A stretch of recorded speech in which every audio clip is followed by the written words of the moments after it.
Hello guys, welcome to the another video tutorial in the basic R graphics. In this tutorial, we are gonna create a bar chart and also try to set some essential parameters to it. The bar charts, also called bar graphs, are suitable for discrete data and are widely used for comparing values using verticals or horizontal bars. They can convey information in a more convenient way and are more flexible to show items in various groupings. Suppose we want to create a bar chart for 5 most populated states of USA in random order. Then for that, 2 vectors are created here. The first vector called states is created using name of the 5 states, and the second vector called population is created using their respective population. So let's create these 2 vectors.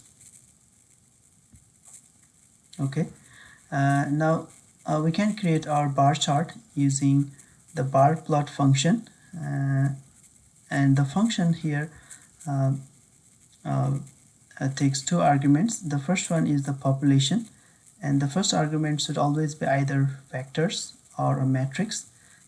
In this case it is a vector, and the second argument here is the names, and it is the vector of names to be plotted below each bar, and in this case the names are states. So let's execute this line of code to plot our bar chart. Okay, so we got our bar chart. Now let's set the title of the chart and also labels the axes and set the limit to one of the axes, which in this case is y-axis. To add the title, we use the option main here, and to label 2 axes, we use the option xlab and ylab. The limit of y-axis in this case is determined by using an option ylim. Here, this 0 is the minimum value and 40 is the maximum value of the limit. This maximum value is actually determined by looking into the maximum value of the population, which is 38.3.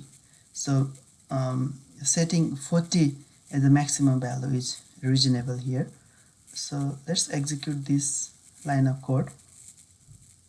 Okay, so we got our title and axis label and limit to one of the axis, which is y-axis. We can change the color of the bars, and for that we have 2 different options. The first one is to give same color to all the bar. To do that, we give an option called call and give a single color. In this case I am giving the red color, so all the bars are red here. The second way is to give different colors to each of the bar. In this case I'll give 5 different colors in the form of vector to my option call. And these colors are determined by looking into the number of bars here. In this case we have 5 bars, so I have given 5 different colors. So we can see here now each bars has their own color. We can even say set the size of the bars, and for that we have an option called space. More is the value of this space, more separated the bars are. And if you set this space to be 0, and the bars will be held side by side, and they will stick to each other. The default value for the space is 0.2, So let's see what happens when we set our space to be 0. Okay, so in this case they are held side by side.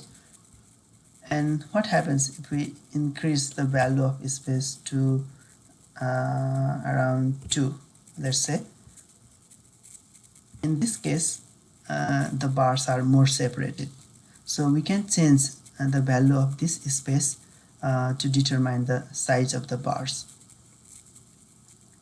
Lastly, we add a box around the plot by using a box function. No arguments are necessary for this function. So let's execute this code, this line of code. Okay, so we got a box around our bar chart, and that's all. So in this video we have created the bar chart and set some essential parameters, and finally we also added a box around the plot. So thank you very much for watching this video, and I'll see you guys in next video.